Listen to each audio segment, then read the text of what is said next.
नमस्कार बच्चों, हिंदी कृति पत्र में पद्य विभाग आपको 12 अंकों के लिए है, जिसमें 2 पद्यांश पर कृतियाँ दी जाती है।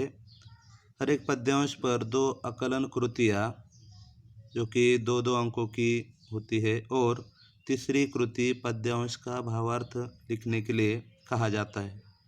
भावार्थ के लिए 2 अंक होते हैं।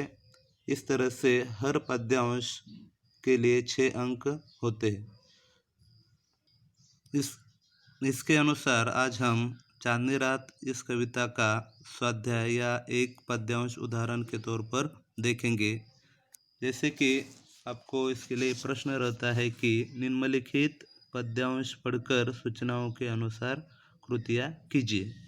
यहाँ पर चांदनी रात इस कविता में एक परिच्छेद मैं आपको दे रहा हूँ जो इस प्रकार है। देखो, पद्यांश 1 जो इस प्रकार है। चारु चंद्र की चंचल किरणें खेल रही है जलथल में, स्वच्छ चांदनी बिछी हुई है अवनी और अंबर तल में, पुलक प्रकट करती है धरती हरित तृणों की नोकों से, मानो झूम रहे हैं तरु भी मंद पवन के झोंकों से।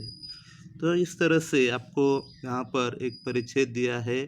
परिच्छेद आपको पहले ठीक से पढ़ना है, समझना है। उसके बाद इस परिच्छेद पर आपको जो कृतियाँ दी है उन कृतियों के उत्तर, प्रश्नों के उत्तर आपको लिखने हैं। यहाँ पर कृति 1 जो कि आकलन कृति है और प्रश्न दिया है किरणों के खिलने का स्थान। तो यहाँ पर इस परिच्छेद में कि सूर्य की किरणें के खेलने का स्थान या दूसरे अर्थ में कि सूर्य की किरणें कहाँ खेल रही है, तो यहाँ पर आया है कि जल और थल में। तो सूर्य की किरणें जल और थल में खेल रही है। दूसरा, यहाँ फैली हुई है चांदनी। चांदनी यानी कि सूर्य का प्रकाश या रोशनी। तो सूरज की रोशनी कहाँ फैली है, तो उसका उत्तर हमें ढूंढना है जो कि इस यहाँ पर आपको मिलेगा अवनी और अंबर तल में। तो उसके बाद तीसरी जो कृति है या इस तरह का 2 ही कृति एक अंकों के लिए रहेगी। यहाँ पर 3 प्रश्न है। जैसे चांदनी रात की विशेषताएं, या इस परिच्छेद में चांदनी रात की कौन सी विशेषताएं बताई है। तो पहला, किरणों का खेलना, और दूसरा है स्वच्छ चांदनी बिछी हुई होना। उसके बाद कृति 2 जो कि आकलन कृति आपके लिए होगी, वह है प्रश्न 1, आकृति पूर्ण कीजिए। धरती खुशी व्यक्त करती है, यानी कि धरती खुशी किस तरह से व्यक्त कर रही है। यहाँ पर बताया है कि उसका उत्तर कि पुलक प्रकट करती है धरती हरित तृणों की नोकों से, यानी कि धरती जो है अपनी खुशी कैसे व्यक्त करती है, तो हरी घास की नोकों से या हरित तृणों की नोकों से। प्रश्न दूसरा, जिससे पेड़ तेज गति से इधर उधर झुकते हैं। जिससे यानी कि ऐसा क्या है जिससे पेड़ तेज गति से इधर उधर झुकते हैं, तो उसका उत्तर जैसे कि पवन के झोंकों से या हवा के झोंकों से।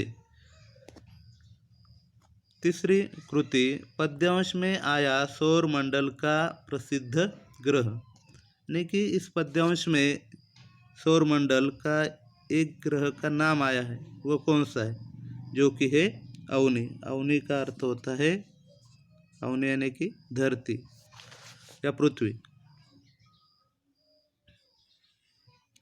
आगे, सुंदर कहा गया है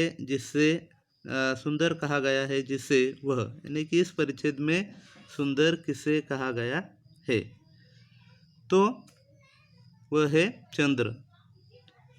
सुंदर यानी कि चारु चंद्र, यानी कि चारु यानी कि सुंदर।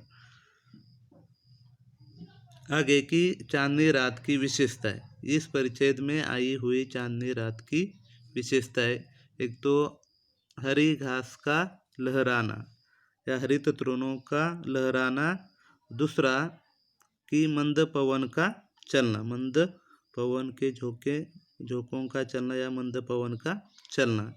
इस तरह से 2 कृतियाँ आपको होगी। उसके बाद कृति 3 भावार्थ की उपरयुक्त यानी कि जो परिच्छेद आपको दिया है, पद्यांश का भावार्थ लिखिए। इस पद्यांश का भावार्थ लिखिए और आपको जो परिच्छेद दिया है, इस परिच्छेद का अपने शब्दों में भावार्थ आपको लिखना होगा, जिसके लिए 2 अंक आपको रहेंगे। इस तरह से यहाँ पर कविता के लिए 3 कृतियाँ रहेगी, जो कि हर कृति में लगभग एक तो संजाल रहेगा और 4 घटक रहेंगे, नहीं तो 2 कृतियाँ 2 प्रश्न वहाँ पर रहेंगे, जो कि 1-1 अंकों के होंगे हर कृति में। ऐसे पहले 2 जो है वो आकलन कृति है और तीसरी जो कृति है वह भावार्थ लेखन। इस तरह की कृतियाँ आपको करनी होगी, जो कि आप इसे ध्यान में रखो। कृति पत्रिका का जो स्वरूप है उसके अनुसार ही आपको पढ़ाई करनी है और इस तरह से आप यह प्रश्न पद्यांश जो है और उसके अनुसार कृतियाँ आप ध्यान में रखेंगे और करेंगे। धन्यवाद।